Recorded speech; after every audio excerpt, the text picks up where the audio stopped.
JJWalsh here, and he had the pleasure of talking with a writer, James Clark, and filmmaker, uh, Robbie McKain. Is that right? Sorry about that. Yeah, Robbie. that's right. It's a Scottish surname. Now, I've talked with James before about this project, and you were a bit frustrated. And I think 2019 you had been, and you kind of stopped on the project. And then you and Robbie have been working on filming. You were back here in April this year and documenting. And I love the new title. Can I say it? Of course, please. Yes. So you've decided Stronger Than the Wave might be the new title. Recovery in Action before Stronger Than the Wave, maybe. I'm really excited to hear about your film and your ideas. Thanks so much for joining. Thank you, Joy. It's a pleasure to be here. Robbie, do you want to start a little bit about how you got involved with this project?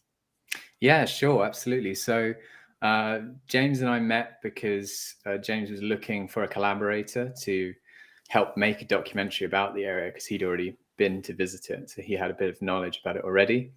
And I think he was keen, you know, like so many people that go to Tohoku. I don't know if I'm speaking for you, James, but he was keen to actually help and get involved. And he thought a film would be, you know, a good way to do that. So that's how we met. And I had previously been to Japan, not to the Tohoku area, but I already had an interest in, you know, Japanese culture and landscapes and stuff. So I was keen to get involved. And obviously we went early this year, got to meet a lot of amazing people, got to film a lot of the trail itself. The trail is vast, it's overwhelming, but we had a great time. We stayed at a lot of places. We experienced a lot of culture, and really getting immersed in that was very inspiring. And obviously, collect a lot of material. And then we're looking to go back out now in November to complete filming. And it's been a great time. Yeah, that's great. And I was so happy to see this photo here, James. You are with. That was back from 2019. Kumi Aizawa, but Yes. she has been and she will be a part of getting the film released in Japan. Robbie, you were telling me, right? She also, I had the chance to talk with her on the show. She's one of the trail experts. So, James, can you just give us a little overview about the MCT? How did you get excited about this project? Remind us. Yeah, I mean, I was in, Tohoku, so the Michinoku Coastal Trail back in September 2019. And, you know, I'm a lover of nature. So, you know, it was absolutely perfect for me. I mean, you can walk, at the time it was 1,000 kilometers long. You know, you could walk for possibly days and days and days without seeing anybody, if that's what you wanted. So it is perfect. But, you know, I was quite surprised because at the time it was 8.5 years after the earthquake and tsunami, and there was still so much construction, reconstruction, and even roads in Fukushima still being rebuilt. So I found that really shocking. You know, I came back to the UK, did a lot of writing, different publications. That was great, you know. But then, you know, alas, the pandemic came along. So everything kind of went on hold, you know, in Japan and the UK. And I sat there twiddling my thumbs for a while and just thinking about how we could reach people. Because not everybody reads magazines, you know, it's a fact of life, or newspapers. So I just thought, you know, perhaps a film, and then, you know, obviously had a chat with Kumi and a few other people, the MCT team. And, you know, we decided to, start with the project. But with obviously the pandemic, you know, I think it was like 2 years, maybe even longer. You know, it's been a long time, but I'm really happy, obviously, that we have been at least once this year and we are going back. Yeah, that's so exciting that it's moving ahead. Yes. The borders have opened and made it possible. So you've sent me, Robbie, thank you so much. You've sent me some beautiful pictures. And also, before we start, I think, James, you sent an update that actually next week they're going to open a new section of the trail, right? Absolutely. Yes, the trail is going to be extended an extra 200 kilometers. So we're looking at 1,200 in total. And it's connecting, going further, going deeper into Fukushima. I mean, when I was there back in 2019, it kind of stopped at Soma City. So I don't know a great deal about the trail, the new part of the trail, but obviously I'm really excited to be seeing it in, I think, 6 weeks' time now. So it's coming up really fast again. Yeah, and you mentioned you did a Kickstarter campaign to Yes. kickstart your project, and you reached your goal. Congratulations, both of Thank you you. so much. And that helped Thank you you. get the basic funding to go ahead with the project, right? Yeah, no, it did. I mean, yeah.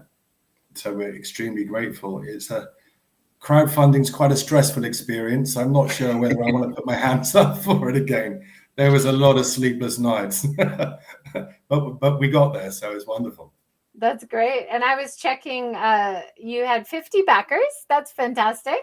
3,458 pounds you raised, which at the moment, unfortunately, the yen is so weak, but that's 632,000 yen at the moment. So Right, okay. hopefully you can really move forward with your project. If you're doing if you're spending the money in Japan, it'll go further. Yeah, absolutely. It's true at the moment, definitely.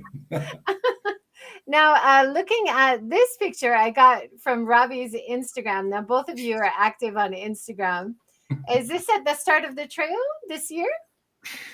No, so that is at the that's near Ofanato, at this place called the Kwadai Pass, and we were guided up there by a French guide who lives in Japan called Isabel. Is that right, James? Isabel, yes. Yeah, and we also had a member of the trail team with us as well. Singo. Yeah, and so that was that was a whole day's shoot, pretty much, just doing that 3 to 4 hour hike over the pass, and it's just one of the examples of how just that area is kind of its own ecosystem with sort of a unique look to it, and it's sort of just amazing. Like, as you go further up the pass, it starts out being kind of dry sort of woodland, and then kind of gets more mossy and then more rocky, and then the terrain completely changes as you get to the pass. And at the very top of the pass, there's this huge kind of mound of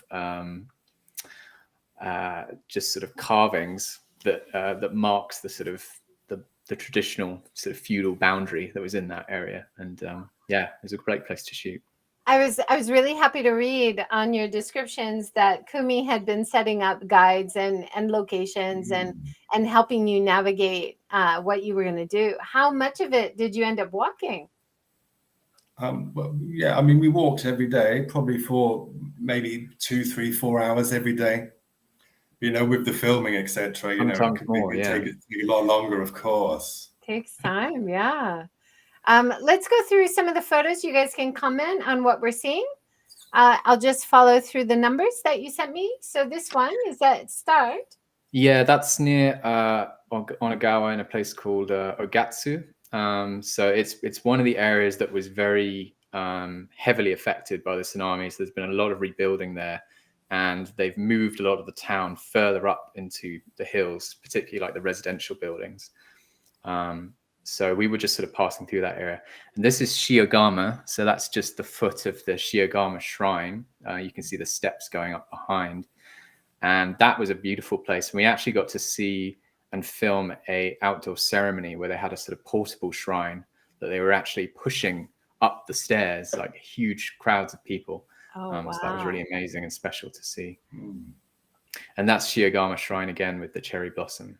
So wow. Yeah, that's a special kind of like puffy cherry blossom. I like that one. Yeah. Gorgeous.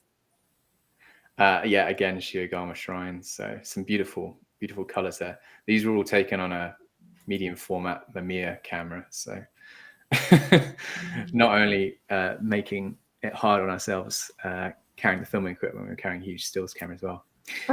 This is the kind of island hopping on the Urato Islands. So one of the ferries there. So it's not just walking along the coast, it's also going to and from islands, is it? Yeah, so the trail actually crosses over different smaller islands, which is really amazing. I mean, the government designed it with sort of local towns and places of historical interest in mind. So it's not a direct route. It really sort of wiggles around. But the benefit of that is it takes you to so many places that would otherwise you might overlook. So it really feels like you're going on a traditional sort of adventure or journey. Now, as we look through these photos, I love your quote, Robbie. You said that one of your aims is to show just how much this area and the people have really changed and transformed in the last 12 years. Is that right? Yeah. Well, I mean, in some ways, I think there's been change. In some ways, they haven't, because obviously the resolve of people, wanting to stay and live in Tohoku and that whole area is probably one of the main messages of the documentary, and it's a kind of positive one. It's like, despite whatever sort of setbacks you may have, sort of natural disasters or otherwise, your identity of where you live can be really important for some people, and that's a key takeaway. But obviously, in terms of change, the adaptability, that's another key thing. So that's in terms of, people are determined to stay somewhere, but then they're so adaptive in terms of how they will do that. And no matter how much the landscape changes, they will change with it. Wow. Yeah. James, anything you want to add to that? Yeah. Sorry, yes, of course. Yeah, I mean, the whole region has kind of changed, really. We've got cities and towns that obviously have been built a lot higher than they were before. Other areas have a seawall. They kind of had the choice, I think, between the two. And obviously, residential housing in a lot of areas now has been built much further back than it was originally. So in some parts of ports and seafronts, the only real surrounding buildings are probably like industrial warehouses, factories, where people kind of work. So it's changed. Yeah, it's changed a lot. And obviously, a lot of people have stayed, but a huge amount of people have left as well. Yeah. It's interesting on many different angles, the nature angle, the reconstruction angle, but also the most powerful part is the human resilience and the connection to the land and area, right? Their connection to the Tohoku region that you're shooting at. Yeah, I mean, we're so lucky, really, because I think the general consensus is that local people don't talk too much between themselves about 2011. But obviously they meet us and they want to sit down and they want to talk, gives them the opportunity just to speak about, their situation and how they feel a little bit. So hopefully maybe in that way, we're also doing a little bit of good. Yeah. Now, James, you're originally, you were talking about writing a book. Is that still happening in tandem with the film? At the moment, not. That was kind of something that was offered to me back in 2020, and the editor has since left and had a baby. So maybe yes, maybe no. I'm going to concentrate on this project first, and then we'll sit back down and discuss it again, hey? Yeah, no, definitely. And I'm sure so much of the narrative and dialogue that would have been in your book is definitely going to be part of the narrative and dialogue of the documentary, I'd imagine, right? Let's continue with the pictures. What are we looking at here? Can you see it? So that's part of our team there. So I think that's James's sleeve there on the far left, and then it is Kume and Shinge was actually got drafted into helping with the sound in some areas of the shoot. He was sort of there initially to help drive us to different locations, but I sort of drafted him as a sound recordist whilst I was shooting on some areas of the trail. And then on the far right, it's Chinatsu, and she was one of the trail representatives who joined us for the Hachinoe and Iwate parts of the trail. So you were talking about local people kind of not wanting to talk about it, but with you guys, they were more willing to open up and tell their story. Have you been working not only with trail managers or people who know the area well, but also you working with translators to make sure that there's no language problems? Yeah, we have a translator with us for most of the time. Most of the trip, we had a translator with us, and we have another one set up for when we return again in the end of October. So that was a great help. I mean, can you imagine? Without it, it's so difficult for us. So very grateful for that. Yeah, Quite we had a great Yeah. translator called Taka, and he was actually live interpreting the interviews as they were being spoken. So I was sort of getting the Japanese in one ear and the English in the other ear sort of a few seconds later. So that was a bit of a learning curve as well. It's incredibly clever though, isn't it? Yeah, Yeah. that's such a great Listen in skill. Japanese and speak in English live. Mhm. It was like, Mhm. that was so impressive. Amazing. All right, the next photo, what are we looking at here? Okay, so that is, I think that's near the Ketayama Cape. So it's in, it's kind of near Fudai, in, you know, just these, I can't remember if it's Iwate or the next prefecture down, but yeah, it's part of the coastline there, and that's probably that was near one of the most beautiful parts of the coastline that we saw. Maybe it's just that we had great weather, but it was close to where we went through the hand-carved tunnels that are in that area. Yeah. So is that a dock where they get the fishing nets off of, maybe that we were looking at before? Yeah, this is all sort of traditional fishing coastline. So yeah, it was very very picturesque in that part of the country. And this is a little cove, it looks like? Yeah, this is the same area. So yeah, we were just trekking on the coastline for the trail. It sort of actually hugs the cliffs in that part. So there's actually a path just in the cliffs, and you've got the waves crashing up beneath you. Oh, very scenic. So the trail actually goes right along the coast. You have these views as you're walking along? Yeah, so I think these are the most sort of picturesque, or some of the most picturesque parts of the trail, where, and obviously it can, at times it's right close to the ocean in terms of height, and other times you're kind of hiking up into very, very high forests and cliffs, like in this picture here, where you're sort of kind of overlooking the sea. And yeah, it really, the amount of environments that you go through on the trail is enormous and overwhelming. So. And James, I imagine as a writer, as you're walking through all these different views, you're creating books and stories in your head as well, aren't you? Yeah, I mean, it's a really inspiring place to be, of course, you know. And, you know, I love connecting with nature. It's one of my favorite things to do outside of work. So, you know, the sound of nothing, you know, the sound of silence, you know, is incredible.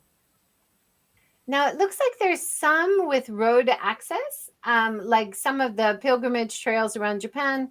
There are people that do it by moped or even car or bicycle. But most of the trail, it looks like it is hiking trails. It is really not passable by car or motorized vehicle. Is that right? Yeah, I mean, mostly, but, you know, parts of the trail, I mean, I guess you could do them by car, you know, especially when you go further south, for example, you know, towards Fukushima, that sort of area. But, you know, I don't think I don't think people really hike and drive at the same time, no, because you'd have to go back and get your car, wouldn't you? From wherever you started. So that could be really counterproductive, yes.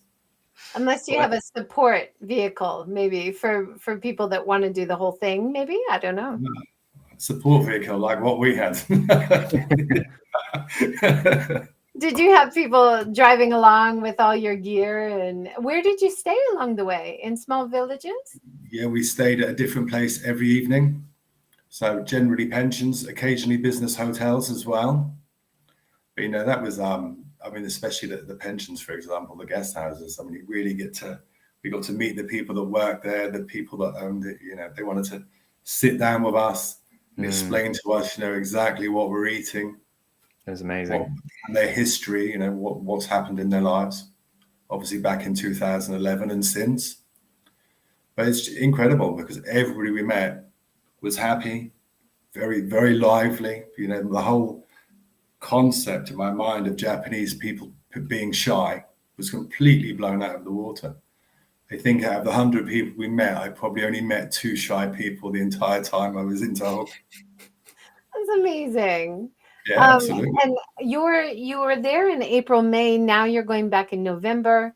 Of course, big news this summer was the release of the water Absolutely. in the Fukushima area. So when you go back in November, you might actually have different stories, different reactions from the local people. I'm sure it's been a big impact on them, right? Yeah, absolutely. I mean, my main concern really is, it's going to really cause massive, massive issues for the fishing industry. I mean, it has done already.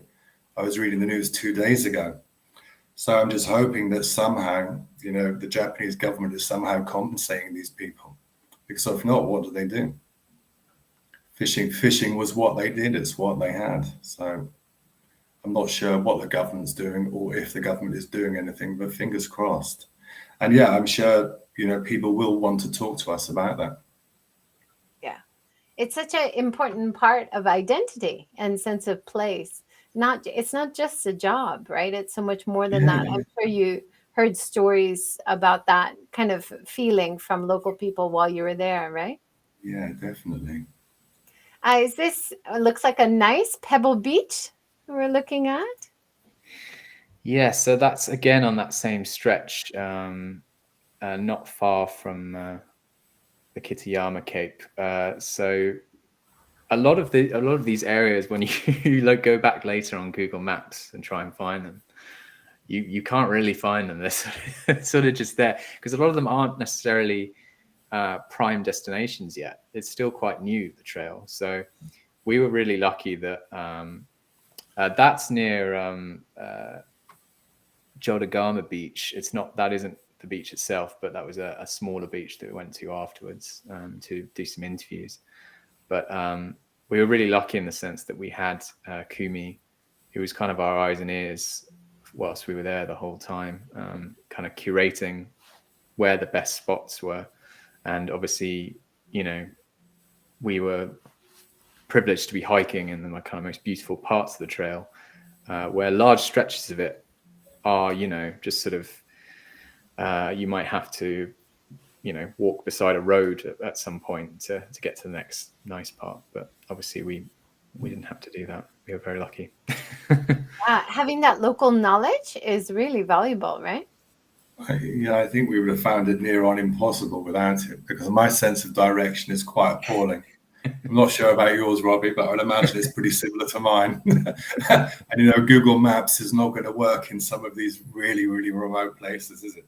Not on trails, anyway. In mountains, for example. So now, it was... on one of your Instagram feeds, you did go to places which are now museums, which shows the devastation. They've kept it as is, because a lot of people want to see what it looked like after. Yes. Is this kind of what we're looking at here in this picture? Is this something that maybe washed up in the tsunami, or why did you take this picture? Well, that's just, I think, close-up part of a beach. It's not anything specific, but we did go to the Kesennuma Memorial Museum, which was probably one of the most life-affirming places we went, because it's a high school that they've preserved in its entirety in terms of what it was like after the tsunami. And the bottom floor is completely kind of gutted by the wave, and then as you go up each floor, there's less and less damage where the wave reached. And they have this incredible story of they managed to evacuate all of the students. So you're like, okay, well, that's great. And they made it to higher ground. And then they told us that, well, some teachers stayed behind so that they could look after some important paperwork. James and I so like, really? Yeah. But they managed to get to the roof, and they all survived as well. So it's a really it's a story of survival when you go there. They're not, so there's a really positive thing about some of these monuments. They're not just I guess in the West, when we think of memorial, we think of, places of sadness or loss, and it is that, but it is also a kind of positive message of survival. It's an education too, right? About planning ahead and absolutely what things worked in terms of management and leadership, and what we should all learn from as well. And I think that those kind of places where nobody did die, it's much easier to make into that kind of museum, in terms of you want to show respect for people who lost their lives, right? The guides there were all former pupils as well. So that adds an extra layer of personal connection to it. Yeah, absolutely. That's amazing. So there's things to see along the way, of course, to document what happened 12 years ago. There's, of course, people's stories themselves of what they went through, how they recovered. Are you also covering stories of why people chose to stay or why people chose to move away? Has that come up? Yeah, it's not something that we really covered, but I think we were discussing a few weeks ago that it is something we'd like to touch on, because obviously it's a question people are going to have.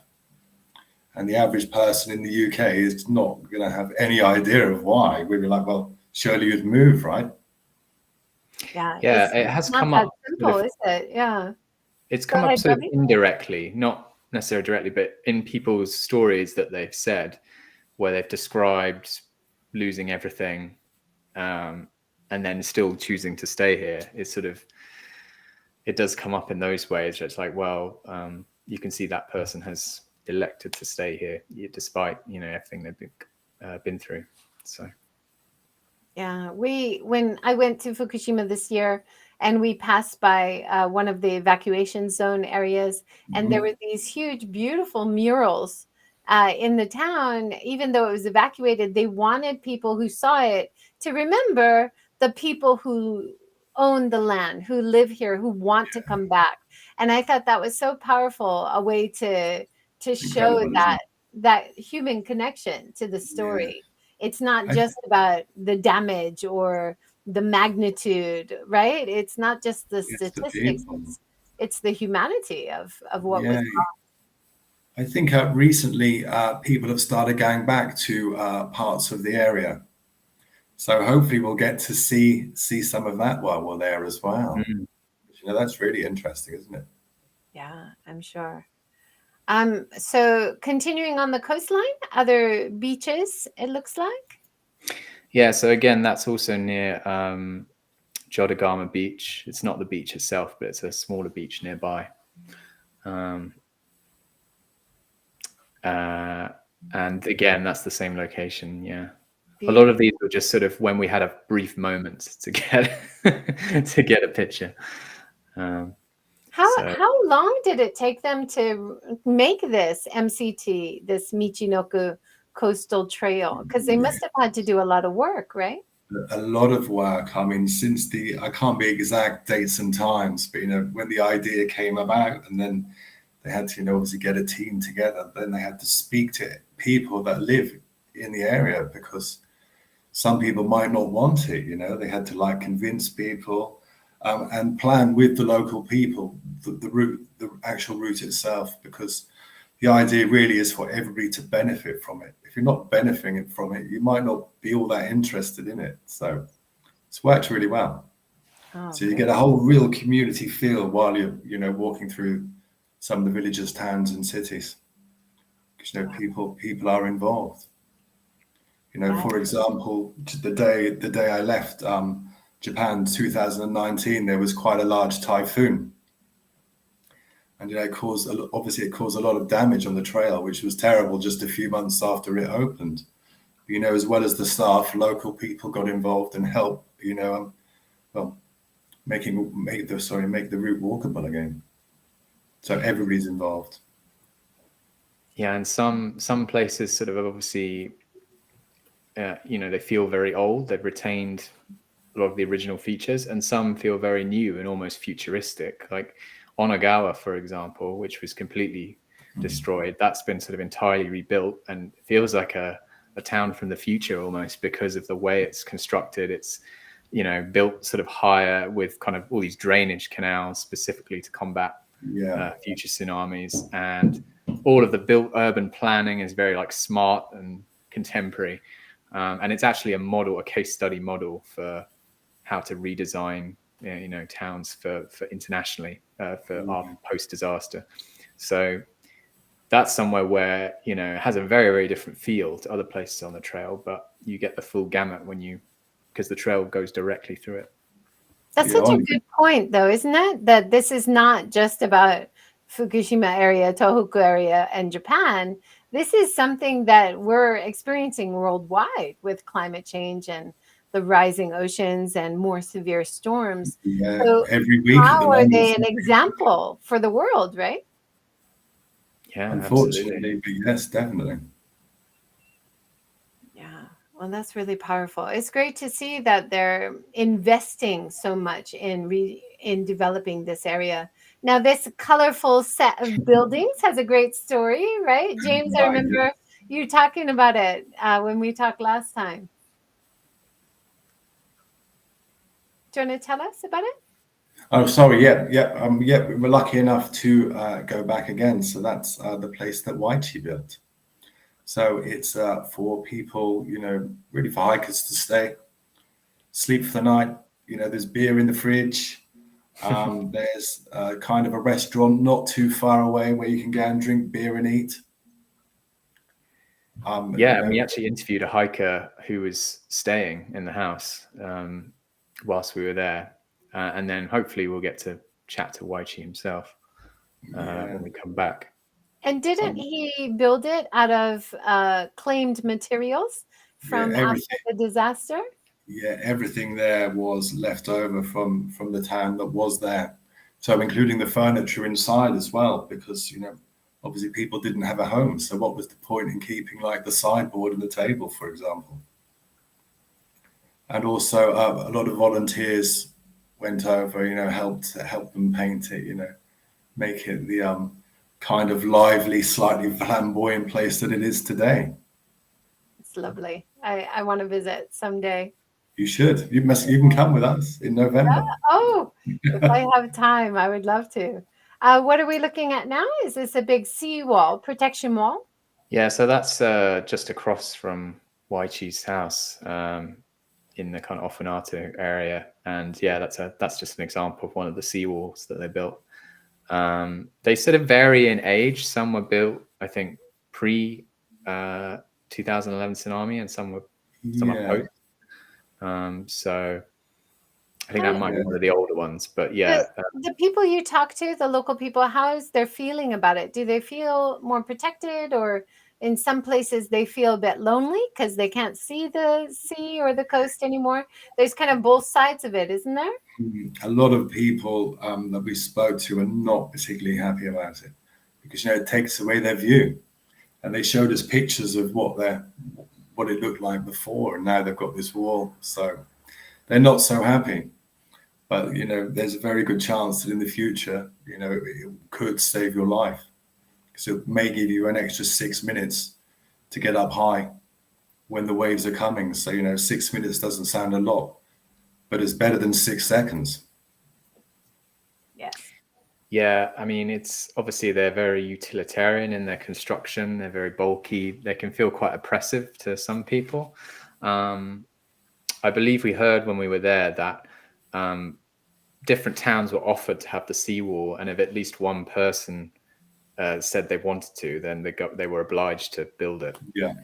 So even in cases where there was sort of, you know, 95% majority saying no, they would still build one if some people requested it, because ultimately it's a safety thing. But yeah, it is a bit of a controversial issue. We haven't managed to speak with anyone directly about that, but I'd quite like to. I mean, personally, I'm a sort of fan of, you know, defense architecture and all of that, so I don't mind them. But I think, yeah, if you're living there and it's your home every day, you're looking out, it's you know, it's up to you, and it could feel quite oppressive.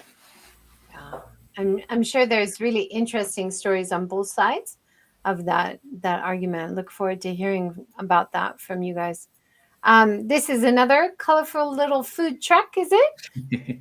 Yeah, so that's in the same town where Waichi lives, and this was just whilst we were on our way to a local community-run restaurant, and we saw this food truck, and yeah, it just looked so like kind of lit up like a Christmas tree. So we grabbed a picture of that. That's great. Yeah. And I don't remember what he was selling. Do you? It says, I don't know. I mean, we know there was only one. A couple of places to get food in that town, I think. So presumably they show up and sell some stuff like a canteen and then go. But these food trucks were such a lifeline to so many people in that area, to just go and supply people with food. It's like mobile convenience stores, right? Yeah. Really great and so cute. And it says snack truck. Oyatsu is snack. So cute. Panda. Oh, this is beautiful. This is a Tori Gate right over the road. Yeah, so that's near the Fudo waterfall, and this was somewhere we went to after staying near Waichi's house, and yeah, that's a beautiful area. I think we're going back there because there's a sculpture at the Fudo waterfall that was built by a sort of famous carpenter who lives nearby. Yes. I believe we're going back to film his workshop and interview him. So we're going back with Jamie Dwyer from Walk Japan is meeting us for a couple of days. Wonderful. That's right. That'll be really exciting. Yeah, fantastic. So you had a French guide. You have Walk Japan involved. So yeah, absolutely. It's not only Japanese locals, it's stakeholders, people who are invested in redeveloping tourism in the area as well. Is that right? Yeah. I mean, Jamie, I believe. Absolutely. We really wanted to get and communities. Yeah. Go ahead, Robbie. That's all right. Yeah, no, I think Jamie from Walk Japan, he's originally from Canada, but he's been living in Japan for 20 years. So yeah, meeting him would be nice because, again, it gives more of a sense of the international nature of the trail. And obviously a lot of hikers from around the world, go there at the moment. And I think, the government and the environmental agency, they're looking to expand that to more general tourism. Because at the moment they've got the sort of extreme hikers there, but they're looking for people who would normally go, to the sort of main hotspot tourist places of Japan to bring them out further northeast to Tohoku. Yeah, I'm not sure which one of your Instagram feeds, but you had a lot of posters about warning of bears. So it's nice to have a local guide. That's right.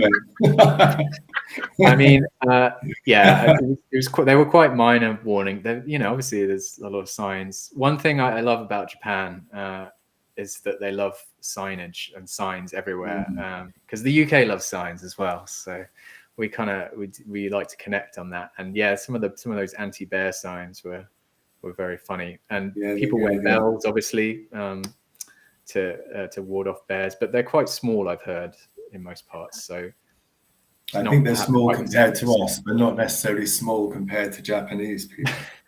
Yeah, I think we're British.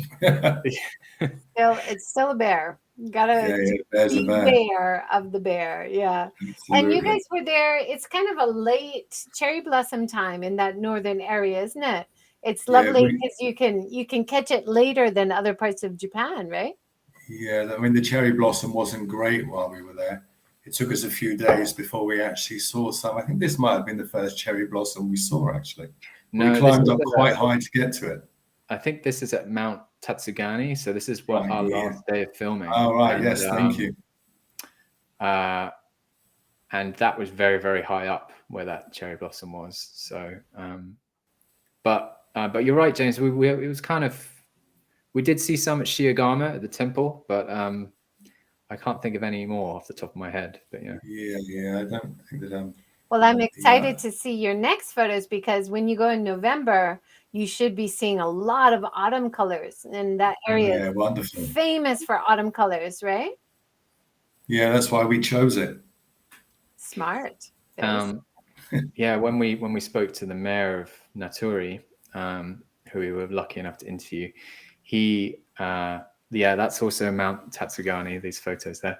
He one of his points was saying, like, yeah, that it's amazing that you're coming back in the autumn, because the trail changes so much between the seasons. Like, you kind of get a whole new trail for each season almost, in terms of the look and feel of it. It completely transforms, apparently. So yeah, I'm personally looking. I mean, autumn is my favorite season, so I'm personally looking forward to visiting in November. I'm just imagining looking at this vista photo right here, all the colors that you're going to see the next time you go. It's going to be spectacular. Yeah, fantastic. So we've only got about 5 minutes left. What are your plans? How is it going? Are you on target to get to film festivals and stuff for next year? Is it? Yeah, I mean, we should be. It's very much, obviously we're a close-knit small team, so we sort of have the luxury of being a little bit flexible with scheduling.